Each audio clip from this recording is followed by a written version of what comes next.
Once again, how do they stand up and applaud an unemployment rate of 7% when the United States unemployment rate is 4.2%? It's actually like we're living in some kind of dystopian universe where they do this. The facts are this. This Liberal government is the most expensive in Canadian history. The more they spend, the more things cross. Their so-called generational budget is nothing more than generational debt, mortgaging away our children's future.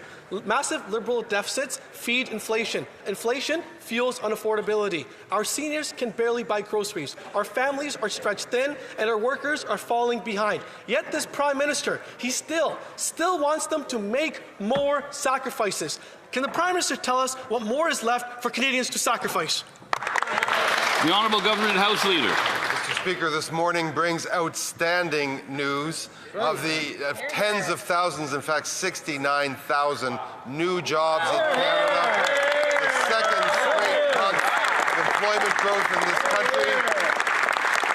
What's happening, as the Minister of Natural Resources informed us yesterday, is investors are piling into Canada. They're expressing confidence in our country. The entrepreneurs, the tech sector, young people are getting energized about this positive economic momentum. We're going to keep it going with this budget. I hope the Conservatives support us in it. The Honourable Member for Oxford. Mr. Speaker, this Brookfield budget has the largest deficit in history outside of COVID. The interest payments are topping $55 billion, more than what we spent on healthcare transfers. This means less for doctors, less for nurses, less for our hospitals, but more for bondholders and Liberal insiders. The only thing that's getting healthy under this government are the bankers' profits. They keep getting rich while Canadians foot the price. So can the Prime Minister tell us why he is so hell-bent on making sure his banker buddies get rich while Canadians suffer? The Honourable Minister of Finance. I think it's worth repeating. The economy has added 67,000 new jobs, Mr. Speaker. 67!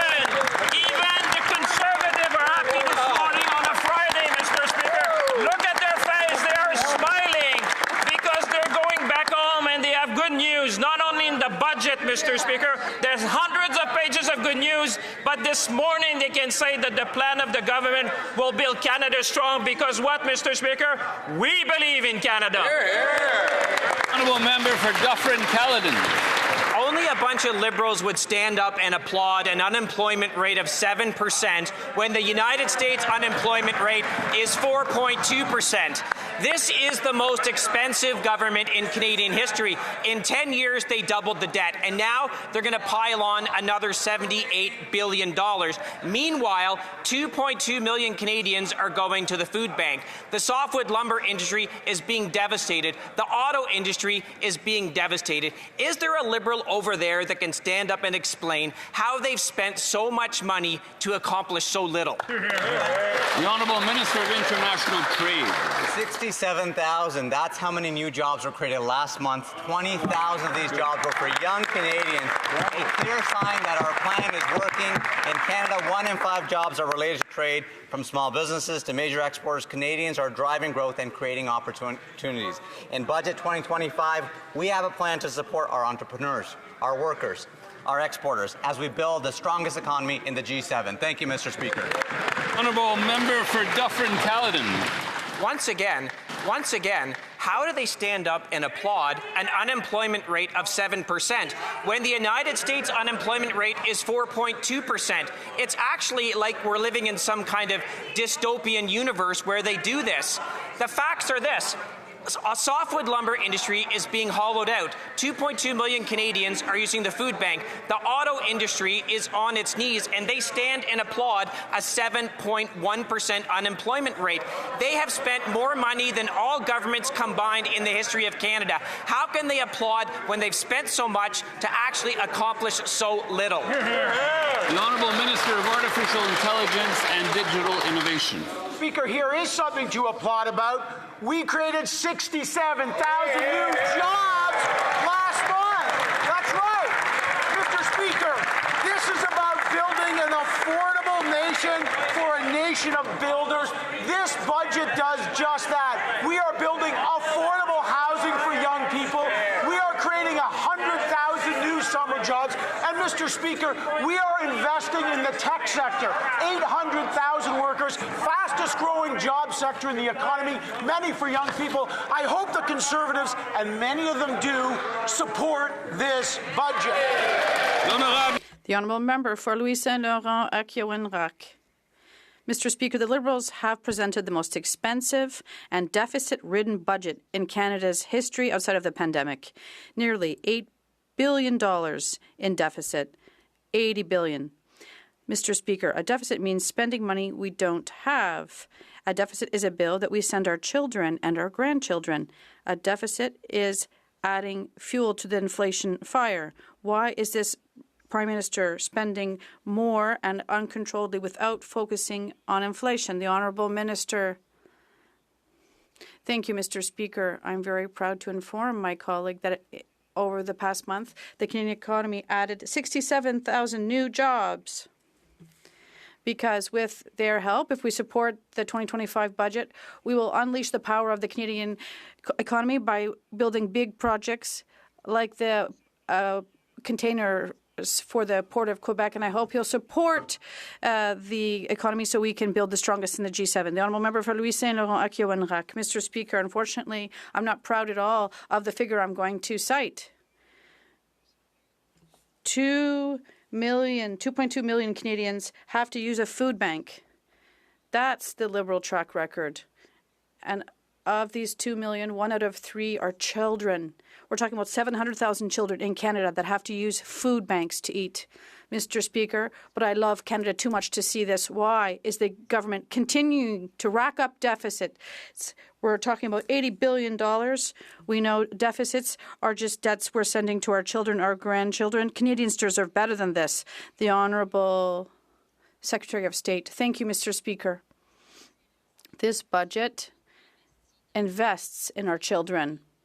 It invests, it requires funds so we can create jobs, so we can renew purchasing power for all Canadians. That's what's important. That's what we're doing. Canadians are hoping for this, and I hope that my colleagues will support this budget, which will give power back to all Canadians. Mr. Speaker, this Prime Minister proposed the worst budget deficit in history outside of the COVID period. Every dollar he spends costs Canadians in their taxes and through inflation.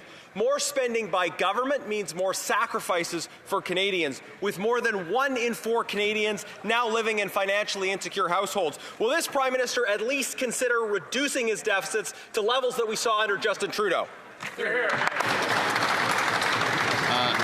The Honourable Parliamentary Secretary.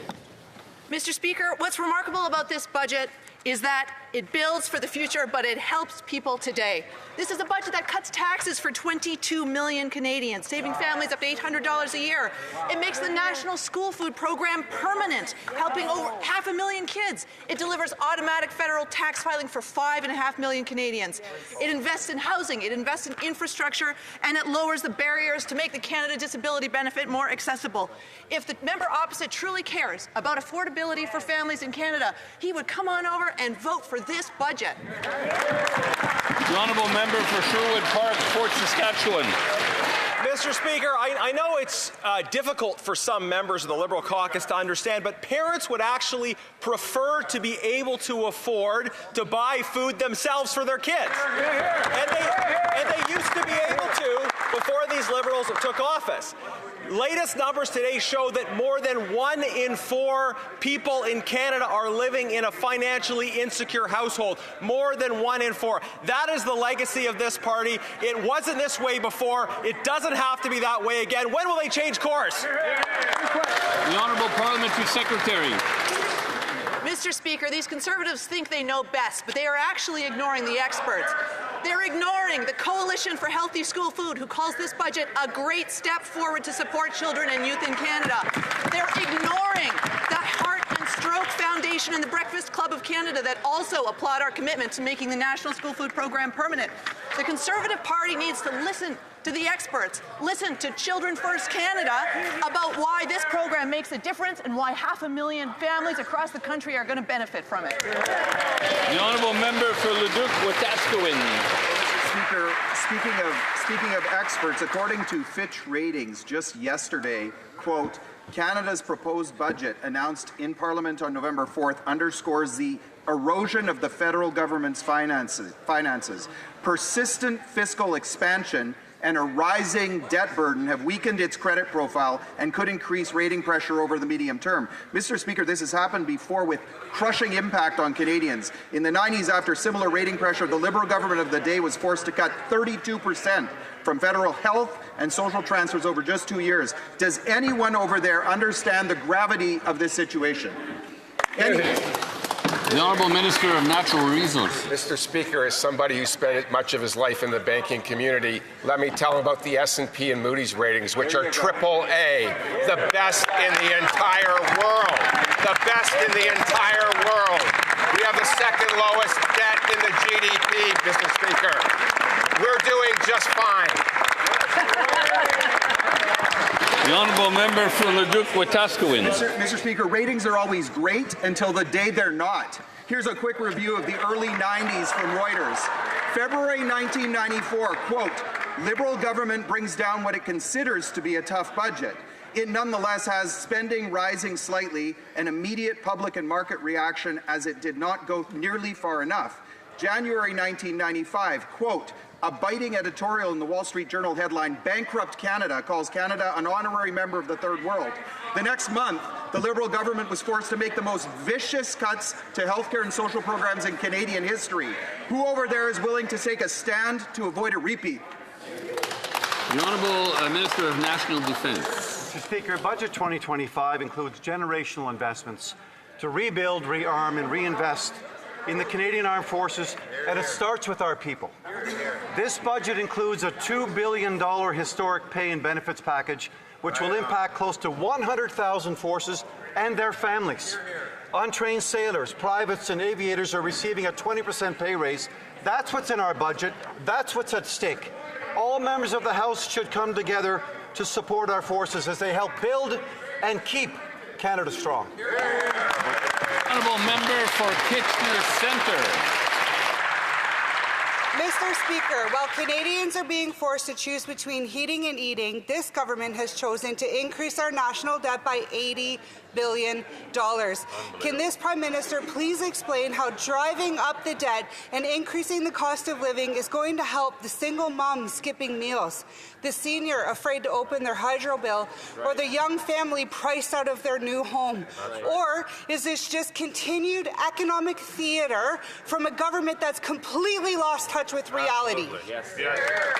Secretary of State for Seniors. They say they are fighting for youth, but they plan to vote against a national school food program. What? They say they are fighting for families, but they plan to vote against a middle-income tax cut. Wow. They say they are fighting for workers, but they plan to vote against a $75 million apprenticeship training fund. They say they are fighting for our borders, but they plan to vote against a much-needed pay raise for our service members in our armed forces, including in my riding at CFB Esquimalt. Canadians want to know who these Conservatives are fighting for, because it certainly is not Canadians.